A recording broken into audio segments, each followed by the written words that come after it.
Federal agents arrested 2 individuals, including a man the agency said was released by Maryland police despite previous murder charges. ICE and FBI agents detained a Honduran national and alleged MS-13 gang member, Jonny Handy Martinez-Barillas. Martinez-Barillas had previously been charged with first-degree murder and possession of a firearm. However, Maryland police allegedly backed out of enforcing an ICE detainer in 2023, allowing him to endanger American communities until we finish the job, ICE wrote in the statement.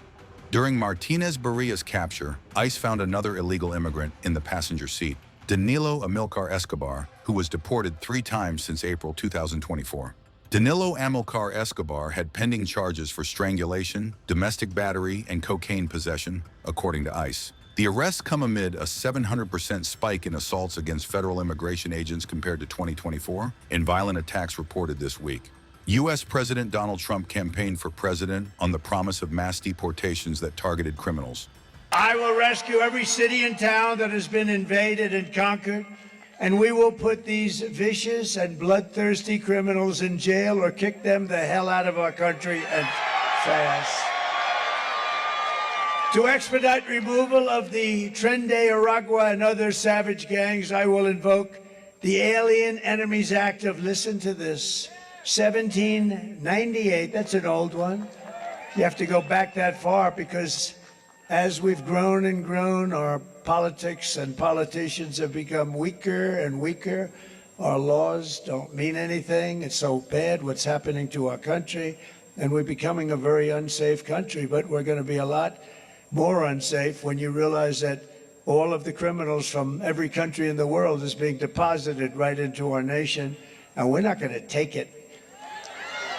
But we're using the Alien Enemies Act, think of that, 1798, boy, that's a long time ago, to target and dismantle every migrant criminal network operating on American soil, and it gives tremendous authority to everybody to straighten out our country. We've got to have a country. We've got to have borders. We've got to have fair elections. We've got to have a free press. Look how many people are back there. They're just so many bad. They're so fake. So many of them, they're fake. They're fake. And if these monsters come back into our country, it's an automatic 10 years in jail with no possibility of parole. And I'm hereby calling for the death penalty for any migrant that kills an American citizen or law enforcement officer. And I will immediately ban all sanctuary cities in the United States. We're ending sanctuary cities, which is sanctuary for criminals. As we secure our border, we will bring back our economy, and very simply, I will make America affordable again. It's not affordable. Because these lunatics that we have running our government, they've allowed inflation to rise to a level that we've never seen before, and it's not affordable. They've come down, the prices came down, and now they're going shooting back up again. It's terrible. The job, we've got to get those costs down, and I'm going to get them down. You know how I'm going to get them down? We're going to drill, baby, drill. We're going to drill, baby, drill, bring energy down. And we're going to get interest rates down, too. They were at 2% with me, and now they're at 10, 11, 12, 13, 14%, and you can't get the money even if you want to pay it. Kamala Harris cast the deciding votes that launched the worst inflation in our country's history. She cost a typical American family over $30,000 in higher prices. Think of that, $30,000. And now Kamala, a disaster who shouldn't be allowed to run. She has no right to be running. You know what? You know the expression, right? They're a threat to democracy. That's what they are. They are the threat to democracy. Kamala wants to raise the typical family's taxes by nearly $3,000 a year. And I'm announcing today a new step that I'll take to get emergency price relief to all Americans. On day one, I will sign an executive order directing every federal agency to immediately remove every single burdensome regulation driving up the cost of goods, that drive up the cost of goods.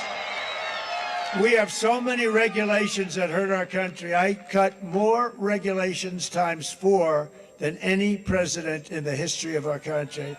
And that's why we had the greatest economy in history. That's one of the reasons why. The other is I gave you the largest tax cut in the history of our country, including Ronald Reagan. Furthermore, I will create a new cabinet position for a senior member of my administration who will be tasked exclusively with doing everything in the federal government's power to reduce the cost of living. We have to. You not be able to live. And a lot of it is just the regulations and the rules and regulations, which are just a waste of time and money. And everybody, we need regulation, but I have seen regulations where they have 30 regulations for one subject, and the one subject doesn't even matter. All agencies will be judged daily on their progress in slashing the cost of household items. We're going to slash the costs, and this will be the largest and fastest, most aggressive regulatory reduction. It's going to be the largest regulatory reduction in the history of our country. It is going to happen very fast. Using just very conservative estimates, we will save the typical household $7,000 in the first year alone, with no impact to your life, Tim. No impact at all, just a waste of money. Uh-oh. Osprey. The Osprey. Pretty amazing, right? Pretty amazing. They've had some difficulty, but pretty amazing. We will end the inflation nightmare immediately and create a record jobs boom, the likes of which you've never seen before. And we had a record. Think of it, 4 years ago, we were energy independent. And during my administration, we had the most successful economy, the greatest economy in the history of our country. The history of our country. And we had the best job numbers in the history of our country. African American, Hispanic American, Asian American, men, women, people with a degree, young people with a degree in the best schools, young people without a degree at all. Every single group had the best. There wasn't one group that wasn't at the all-time top. We had the most successful administration, and we rebuilt the military. We did so many. We defeated ISIS. We did a lot. I will massively cut taxes for workers and small businesses, and we will also have no tax on tips, no tax on overtime, and no tax on Social Security benefits to your seniors. This liar got up today. She said, Donald Trump is going to cut Social Security. No. She knows I'm not. She's going to destroy Social Security, but I'll never cut it. And I'm never raising the age either. She'll have no choice but to. But what I will cut is the tax on Social Security. So she's a little confused. No, she is a liar. And I'll also support a tax credit for family caregivers who take care of their parents or a loved one, a husband, a wife. And they deserve it. You know, without them, you wouldn't have enough hospitals in this country if you doubled them up. You have unbelievable people, angel moms. You have unbelievable people that do a great job, and they're entitled to that. On behalf of the great people of New Mexico, I will end Kamala's war on American energy. You're not going to have any energy. You know, they talk about Pennsylvania, no fracking. If you don't have energy, they're going to take it away. They want to go all electric, everything all electric. Oh, that's going to be wonderful. They want, even in the military, they want all electric army tanks. There's only one problem, they don't work. But they will be environmentally friendly as you blast your way into various enemy cities, right?